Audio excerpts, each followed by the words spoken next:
जो आध्यात्मिक जगत है, आध्यात्मिक जगत से जुड़े लोग हैं, वो गंगा स्वच्छता को लेकर क्या संकल्प लेकर आगे बढ़ते हैं, इसको हम जानेंगे। और हम सीधे रुख करते हैं अब अंतर्राष्ट्रीय कथा प्रवक्ता देवकी नंदन ठाकुर जी का।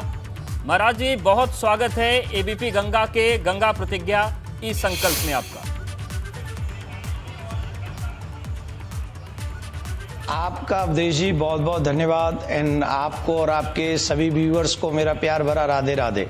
धन्यवाद कि आपने इतने प्यारे कार्यक्रम में मुझे इनवाइट किया, जो हमारे संस्कृति के लिए, भारतीय संस्कृति के लिए बहुत ही स्वाभिमान की बात है। इसके लिए मैं आपको साधुवाद कहता हूं और धन्यवाद कहता हूं। महाराज जी, एक वाक्य है संस्कृत का, गंगे तव दर्शनात् मुक्ति। लेकिन जो हालत गंगा की आज हो रही है, खासतौर से कोरोना काल में जिस तरीके से शव बहाए गए और जो तमाम औद्योगिक शहरों के प्रदूषण होते हैं, कहीं ऐसा तो नहीं कि गंगा आगे चल के विलुप्त हो जाएंगी और जो फोटो हम खींचते हैं उसी में दर्शन हो पाएंगे, अगर यही स्थिति बनी रही तो? देखिए, सबसे बड़े तकलीफ की बात पता क्या है, जिस लेवल से हम लोगों को कार्य करना चाहिए गंगा को बचाने का, जमुना को बचाने का। आप गंगा की बात कर रहे हैं, मैं साथ साथ में आपसे कह रहा हूं आप जमुना की भी बात सोचिए। जमुना की बात आप सोचेंगे, क्योंकि गंगा जमुना के बिना और जमुना गंगा के बिना अधूरी है। हमें ये बात सोचनी होगी, जब तक गंगा और यमुना दोनों सुरक्षित नहीं होंगी, न सिर्फ जल की आपूर्ति हमारे देश के और नागरिकों को होगी, अपितु हमारी संस्कृति भी इसके साथ नष्ट हो जाएगी। अब हमें जिस लेवल से काम करना चाहिए था, हमें 70-71 साल हो गए, 72 साल हो गए आजाद हुए, उसके बावजूद भी, आजादी के बाद भी हम लोग रो रहे हैं। किसके लिए? बोले हमारी गंगा सुरक्षित नहीं है, हमारी जमुना सुरक्षित नहीं है। गंगा और जमुना सुरक्षित नहीं है, इसका मतलब जानते क्या है? हमारा जीवन सुरक्षित नहीं है, हमारा मानव जाति का जीवन सुरक्षित नहीं। पानी नहीं होगा तो हम लोग कैसे बचेंगे? आप बताइए। अगर हमें जिंदा रहना है तो उसके लिए जरूरी है कि ये पानी बचना चाहिए। और पानी, गंगा और यमुना हमारे लिए अमृतमय है। आप कल्पना कीजिए साहब, जिस समय गंगा जी को पृथ्वी पर लाया गया, सगर के वंशजों ने कितनी कठोर तपस्याएं की, हजारों वर्ष कितनी पीढ़ियां उनकी लग गई कि वो गंगा जी को इस पृथ्वी पर ला सकें, धराधाम पर ला सकें। और उसने मेहनत और तप के बाद जब गंगा पृथ्वी पर आई, तो आज जब हम सनातनियों के हाथ में गंगा की रखरखाव की जिम्मेदारी है, तो हम उसमें मेडिकल, वो क्या ना, केमिकल बहा रहे हैं, लाशें बहा रहे हैं, हम उसको प्रदूषित कर रहे हैं, हम उसमें कीचड़ बहा रहे हैं, हम उसमें मल बहा रहे हैं। तप की बात की कि बड़े तप के बाद गंगा को पृथ्वी पर लाया गया और उनको भी आशंका थी कि लोगों के पाप से मेरी जो स्वच्छता है वो खतरे में पड़ जाएगी। तब ऋषियों ने उन्हें यही आश्वासन दिया था कि संत अपने तप से आपको बचाएंगे। तो आज के दौर में संतों की भूमिका क्या हो सकती है गंगा की निर्मलता को बचाने के लिए, गंगा के अस्तित्व को बचाने के लिए?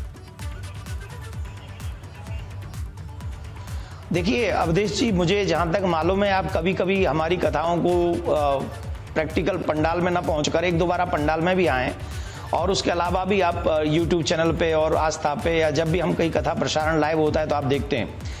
तो आपने देखा होगा कि हम बार बार, आपको याद होगा, हमने और आपने प्रयागराज में जब कुंभ था तब हम और आप मिलकर कार्यक्रम किया था, तब किसी अन्य चैनल के लिए आप कार्य करते थे। तो उस समय भी हमने गंगा के लिए एक विशाल रैली निकाली थी प्रयागराज में, गंगा की शुद्धिकरण के लिए, सुरक्षा के लिए, जन जागृति के लिए।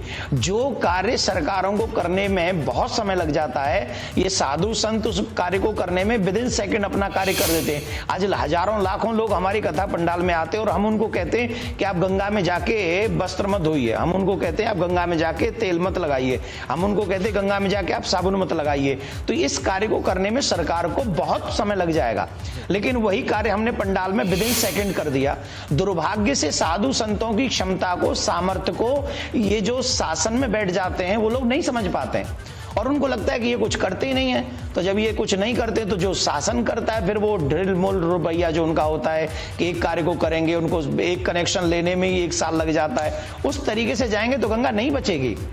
गंगा बचाने के लिए अगर वाकई ईमानदारी से चाहते गंगा बचे, तो मैं आपके चैनल के माध्यम से एक बात कहना चाहूंगा, गंगा और जमुना और जितनी भी आध्यात्मिक नदियां वो सब बचनी चाहिए, और ये बचेंगी संत महात्मा कथाकारों को फ्रंट पे रहने से।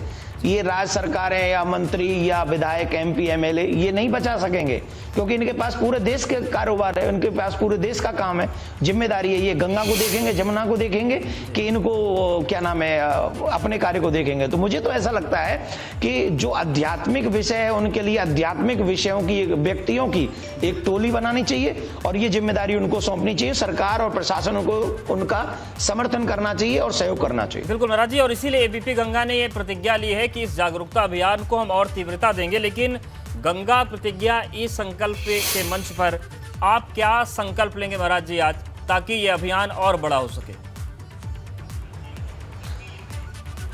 अवधेश जी, मैंने तो आपसे पहले भी प्रतिज्ञा ले रखी है और फिर प्रतिज्ञा यही है मेरी कि मैं जहां भी जाऊंगा, जब भी जाऊंगा, जब भी सत्संग, प्रवचन इत्यादि करूंगा, अपने लोगों को गंगा के लिए मैंने जागरूक किया है, जागरूक करता रहूंगा। गंगा जमुना मेरे लिए, मुझे लगता है गंगा जमुना मीन्स राम और कृष्ण है, राम कृष्ण मीन्स सनातन है, सनातन मीन्स हम सबकी आत्माएं हैं। अगर गंगा जमुना बचेगी तो हम सबकी आत्माएं बचेंगी। इसलिए हम सबका ये मानना है, स्पेशली मेरी प्रतिज्ञा है कि मैं जब भी कहीं भी कथा प्रवचन करूंगा तो अपने सुनने वाले लोगों को निश्चित तौर पर मैं गंगा और जमुना की सुरक्षा के लिए उनको प्रेरित करूंगा और उनको प्रतिज्ञा दिलाऊंगा। बिल्कुल। और महाराज जी, जो जिस राजनीतिक वर्ग की आपने बात की, उनसे आप क्या अपील करेंगे? जैसा कि आपने कहा कि आध्यात्मिक जगत ही इस काम को करे तो बेहतर कर पाएगा, उनसे कुछ अपील है आपकी, वो आपके जरिए क्या संकल्प लें? देखिए, अध्यात्म जगत से मैं एक ही बात कहूंगा कि राजनीति अलग विषय है। यहाँ 500 पार्टियां हैं, 500 पार्टियों के 500 विचार होते हैं। कोई कहता है गंगा का काम हम क्यों करें क्योंकि हम सेकुलर नहीं रहेंगे, कोई कहता है कुछ।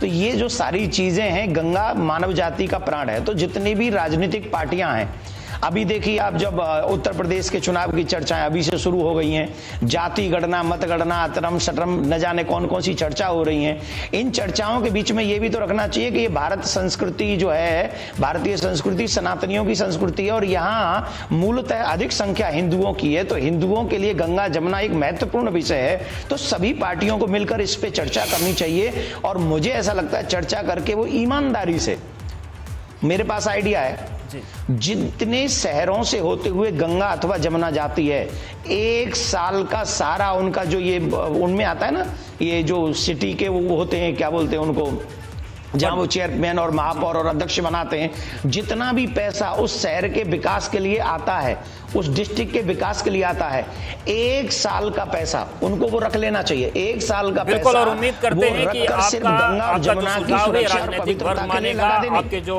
अनुयायी हैं, जो धर्म को मानने वाले हैं, वो आपके निर्देश को मानेंगे। महाराज जी, बहुत आपका धन्यवाद गंगा प्रतिज्ञा इस संकल्प में जुड़ने के लिए और ये बताने के लिए कि किस तरीके से गंगा स्वच्छता का अभियान जमीन पर उतर सकता है। यहाँ पर वक्त एक बहुत छोटे से ब्रेक का है, लेकिन लगातार जारी है गंगा प्रतिज्ञा इस संकल्प।